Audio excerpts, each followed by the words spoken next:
The princess of Oberlin City scorns the poor.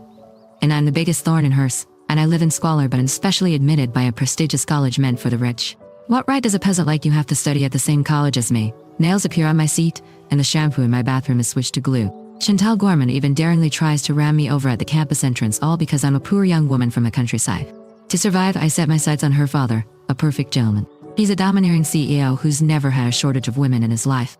It's too bad he has no other children besides Chantal. Chantal thinks I'm a piece of trash who'll get kicked to the curb after a night of pleasure, but she doesn't know how easily the women in my family conceive. I give birth to 7 sons and a daughter for the domineering CEO. How can Chantal possibly go up against me and my 8 children? This is a revenge thriller with high praise on good novel. Follow me and I will recommend high-quality novels for you every day. Now, let's begin the main text. Chapter 1, I'm surprised you showed up. You disgust me, you stinky pauper. Chantal Gorman pinched her nose with distaste as she stared at me in her extravagant evening dress. Chantal, a young lady from a distinguished family in Oberlin City, had invited me to her birthday party. Yet she openly shamed me in front of the other ladies at the event. A familiar evil smirk appeared on her face. How about I give you a shower? In the next second, she kicked me and sent me plunging into the swimming pool. To dress up nicely for her birthday party, I had spent all my savings and easily $300 on a white dress. I scrambled back to the poolside looking disheveled. My white dress, now translucent from the dampness, clung tightly to my body like kelp. The moisture felt uncomfortable. Her piercing gaze swept past my drenched body. Snickering, she taunted, "You're just a loose woman who sleeps with any Tom, Dick, and Harry. Do you enjoy exposing your granny lingerie to everyone?" With arms crossed on my chest, I frantically escaped from the scene without looking where I was headed. Laughter exploded behind me. Unfortunately, I ran around like a lost puppy, as I wasn't familiar with the layout of the massive villa. The sky darkened. I finally came to a halt when I bumped into someone's solid chest.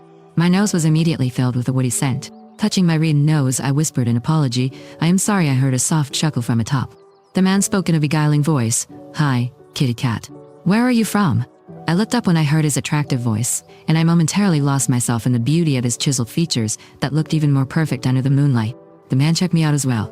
The thin fabric could barely hide my hourglass figure under the moonlight. I appeared vulnerable with my mouth gaping slightly from the shock. His eyes clouded over. Then he scooped me up by my waist. "Oh, and you're a seductive little kitty at that." Without hesitation, he kissed me on the lips, so fervently and passionately that I subjected myself to his loving. He smelled of sandalwood. Suddenly, I felt myself lifted off the ground. He had picked me up by the waist. I let out a tiny gasp and stared at him pitifully like a deer in headlights. He cheered up at my innocence. Smiling, he said, "Kitty cat, don't worry. I'll make you happy." I buried my head shyly in his chest, but deep within, I was smirking gleefully. Of course I wasn't afraid of him. Our encounter today was thanks to my careful planning after all. I was a poor girl from the countryside who was scouted by an elite school due to my excellent grades.